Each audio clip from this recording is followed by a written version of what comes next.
Ya, kita kembali membahas penyebaran COVID-19 di klaster keluarga, Pak Diki. Iya, Ya, Pak Diki tadi sudah kita berbincang bersama Wakil Wali Kota Jogja dan juga Wakil Gubernur Jawa Timur terkait penyebaran klaster keluarga ternyata cukup tinggi, Pak, di wilayah iya. Indonesia ini. Nah, apakah ini menjadi epicentrum baru untuk penyebaran COVID-19 yang menyumbang angka tertinggi juga di minggu ini, begitu? Hal yang harus dipahami, diketahui adalah bahwa fenomena dalam pandemi COVID-19 ini, klaster keluarga itu menempati klaster paling tinggi dalam model atau penyebaran dari COVID-19. Secara global, dalam tiap negara itu, dari mulai China sampai Amerika ya, yang menjadi epicenter, itu rata-rata di atas 50% sampai dengan 85% terjadinya klaster keluarga ini menjadi kontributor dalam penambahan kasus. Dan itu bukan hal yang tidak mungkin terjadi di Indonesia. Kemungkinan besar akan terjadi. Karena ini studi epidemiologi ini sudah membuktikan ini jadi mekanisme yang memudahkan penyebaran dari COVID-19. Jadi saya tidak akan kaget kalau misalnya ada satu surveillance yang menemukan bisa misalnya di Indonesia akan minimal setidaknya 50% di setiap kota atau wilayah yang terinfeksi saat ini dalam kondisi sangat serius. Jadi sekali lagi yang perlu dilakukan adalah active case finding terhadap wilayah-wilayah yang terutama saat ini masih positif rate-nya jauh dari yang ditetapkan dari WHO. Baik, Pak Diki, tadi juga ada saran dari Wakil Wali Kota Jogja begitu kalau di rumah tetap menggunakan atau protokol kesehatan, Pak. Apakah ini perlu? Betul, jadi satu lagi yang tadi mungkin saya terlewatkan, dalam kaitan dengan klaster keluarga ini ada temuan studi baru epidemiologi di China salah satunya tentang klaster apartemen, di mana ini terjadi klaster vertikal ya, penularan secara vertikal melalui kan kalau apartemen saluran pembuangan limbah dari toiletnya itu, toiletnya posisinya bersamaan. Nah ini aerosol.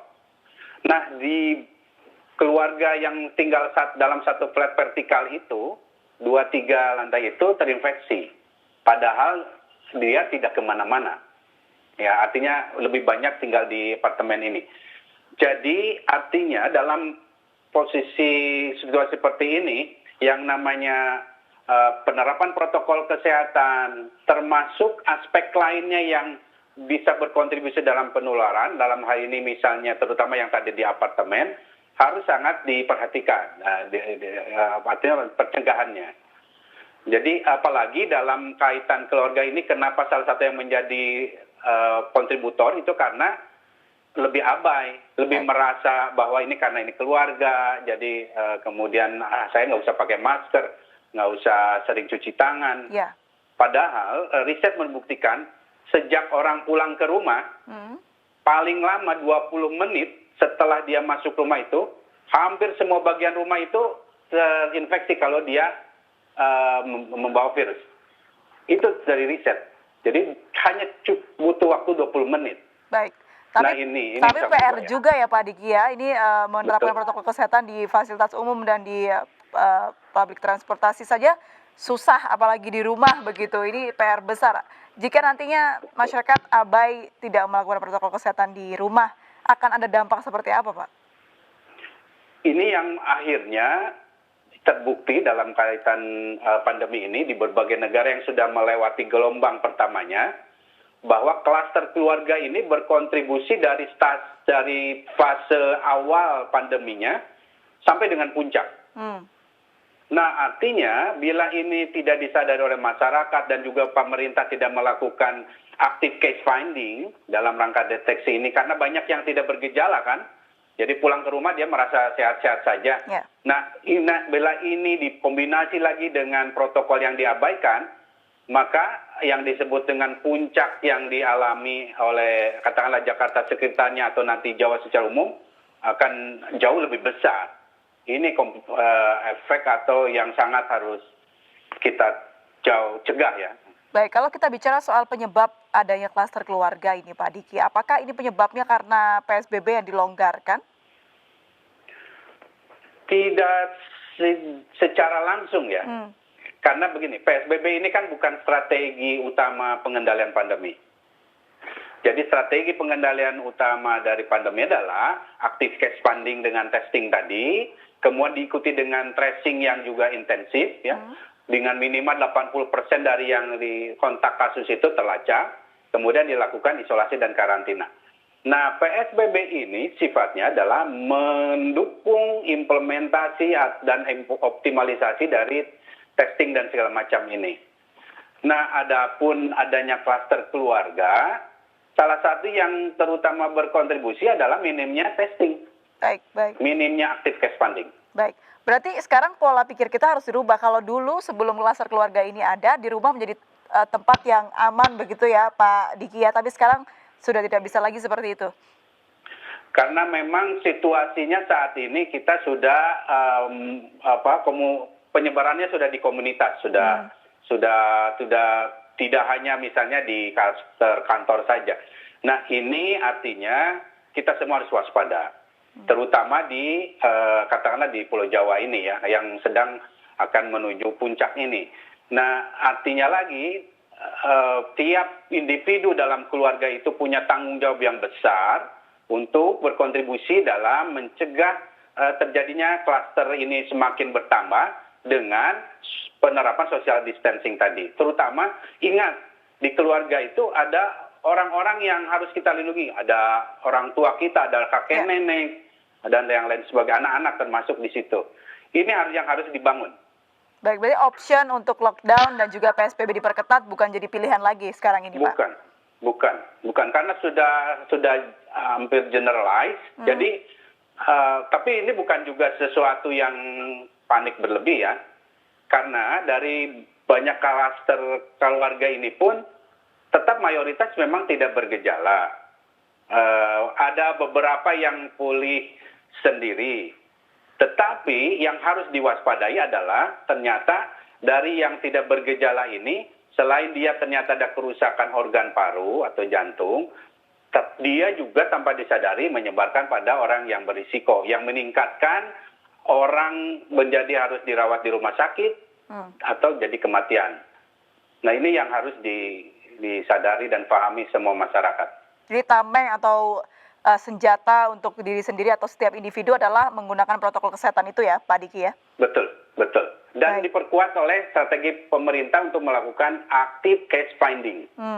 Ya, dengan testing ya. Active case finding atau testing ini menurut Anda sejauh ini seperti apa? Masih di bawah WHO kita?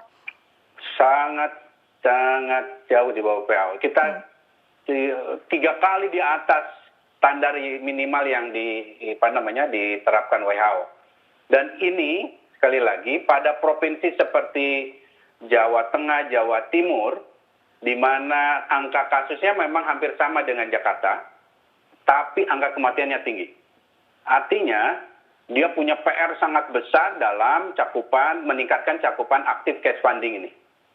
Baik. Ini mungkin pertanyaan klise Pak Diki, tapi tidak afdol rasanya kalau kita tidak menanyakan karena mungkin ada di benak setiap masyarakat Indonesia. Kapan sih Pak ini pandemi berakhir, Pak?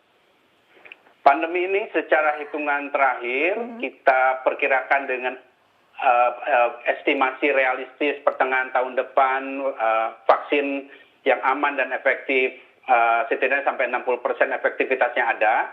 Kita secara global nih, ini bisa akhir tahun depan kita mulai bisa keluar dari fase pandemi ini. Tapi pada negara-negara yang sejak awal testing, tracing, dan juga perubahan perilaku masyarakat ini masih jauh dari optimal, itu bisa lebih dari akhir tahun depan. Ini artinya kita harus terus menerapkan strategi utama ini.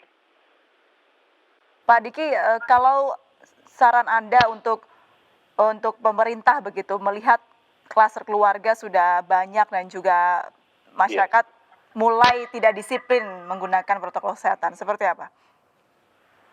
sekali lagi dengan potensi klaster keluarga ini yang terus meningkat ya, bisa sampai apa yang terjadi di Amerika lebih dari 85% dan di Wuhan sana, maka bila tidak dilakukan intensifikasi dari aktif case finding tadi, maka ledakan kasus kesakitan dan kematian ini tidak bisa dihindari.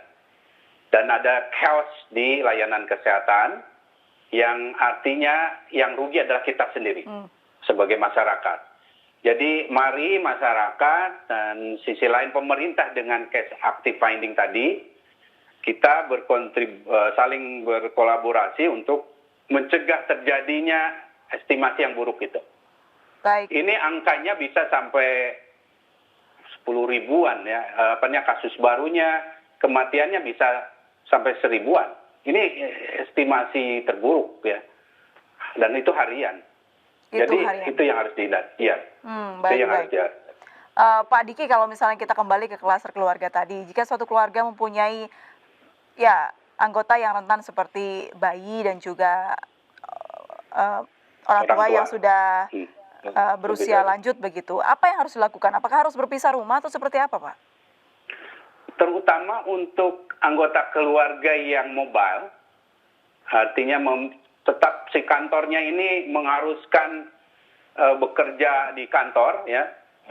Makanya saya dukung nih kalau Kementerian Menpan ini mengeluarkan kebijakan di mana lebih banyak harus bekerja di rumah. Tapi jangan berdasarkan zonasi ya, karena zonasinya belum valid.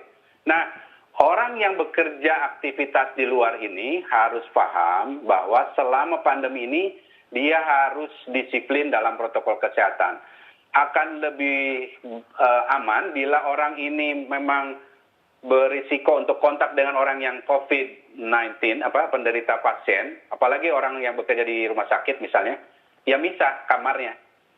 Ya, misah kamarnya, dibatasi banget komunikasi kontak secara interaksi dengan anggota keluarga lain. Ini satu pilihan yang harus dilakukan dalam situasi seperti ini untuk mengamankan. Sampai kapan? Sampai di wilayah tersebut tes positif rate-nya kurang dari 5% dalam minimal 2 minggu. Kalau suatu keluarga tersebut ada fasilitas bisa tinggal di tempat yang berbeda, mungkin tidak ada masalah ya Pak ya. Tapi kalau tidak bisa mengharuskan tetap saat berkumpul, apa yang harus dilakukan Pak Diki? Ini yang menjadi PR besar, ini yang juga membuat kenapa pandemi ini begitu menyebar cepat sampai saat ini hampir mau 30 juta ini ya saat ini secara global.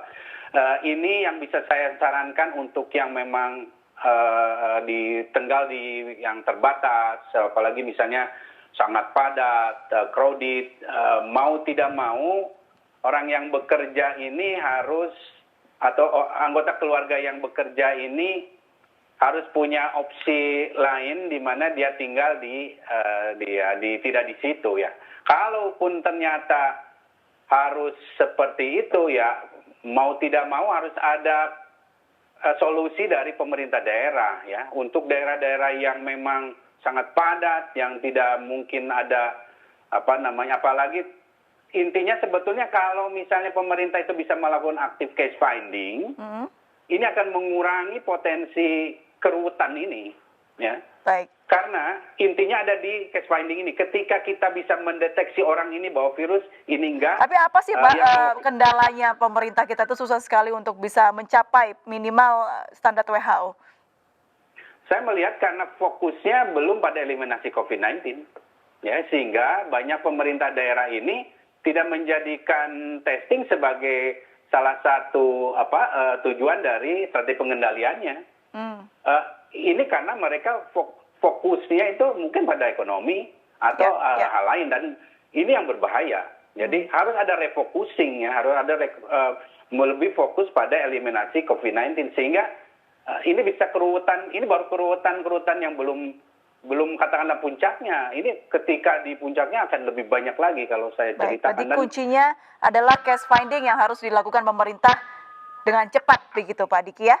Baik, semoga ini bisa didengar. case finding. Ya, semoga ini bisa didengar bagi kepala daerah dan juga pemerintah untuk bisa menekan penyebaran COVID-19 di Indonesia. Pak Diki, terima kasih banyak sudah bergabung dan berbincang Sama-sama, bersama Mbak April. kami di Indonesia Bicara. Sehat selalu Pak Diki, selamat malam. Sama-sama, stay safe semuanya. Ya, pemirsa, demikianlah Indonesia Bicara hari ini. Mewakili seluruh kerabat kerja yang bertugas, saya Aprilia Putri undur diri, MNC News Channel Berita Pilihan Indonesia. Terima kasih, sampai jumpa.